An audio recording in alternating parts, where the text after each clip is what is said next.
In today's tutorial, I'll be showing you how to use Illustrator's 3D Extrude tool to create cylindrical wrapped graphics. So without further ado, let's jump straight in.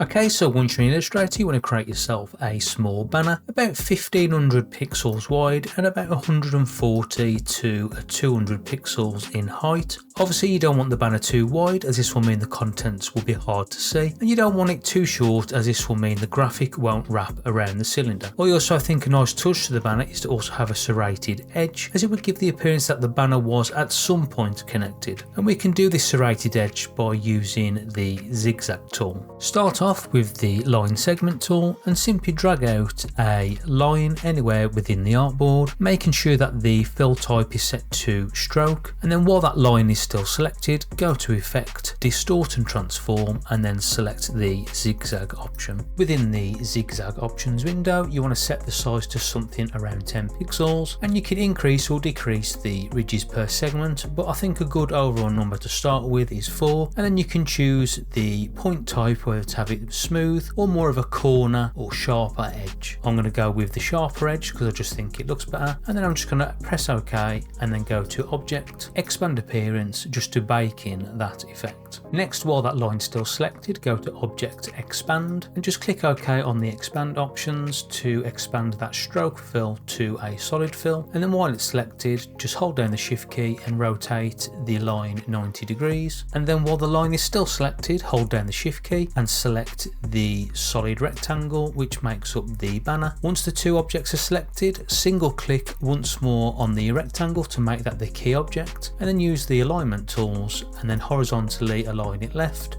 and vertically align it top, and then simply hold down the Alt and Shift key, click and drag a new instance of that line, and again while that line's selected, hold down the Shift key and select the rectangle, loose the Shift key and then single click on the rectangle to make that the key object, and just align it to the right. Next, zoom into the end of the rectangle and select the zigzag line, and we just want to drag the middle anchor point and connect it to the bottom of the rectangle, and then make a selection around everything within that area, including the zigzag line. Press Shift M on the keyboard for the shape builder tool, hold down the Alt key and then just remove the parts of the shape that you no longer need, and then finally select the zigzag shape and then hit the delete key and then repeat on the other side.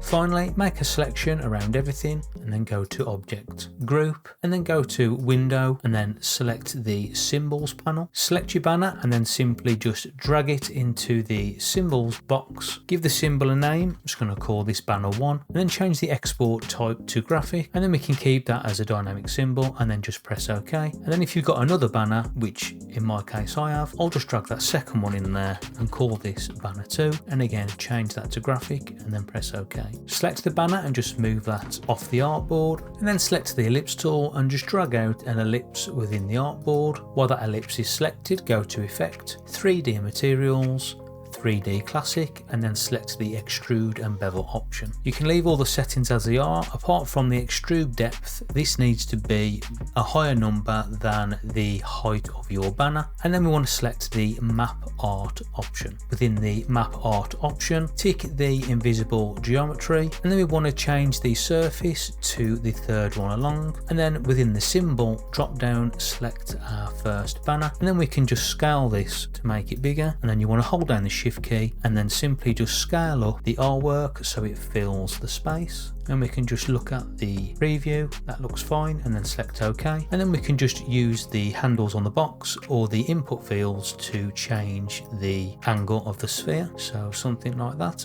And then once you're done, simply press OK. And if you have a second banner, what you can do is duplicate the one you just created. While that's selected, go to Window, Appearance, and then just click on the 3D and Extrude Bevel option, select Map Art, go to the Surface 3 and change that to banner 2, and then simply just repeat and scale up the artwork, and then we can just adjust the angle and position until you're happy. Select both shapes, go to Object, Group, and then just horizontally and vertically center that within the artboard.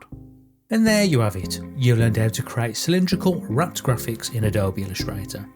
I hope you found this tutorial helpful.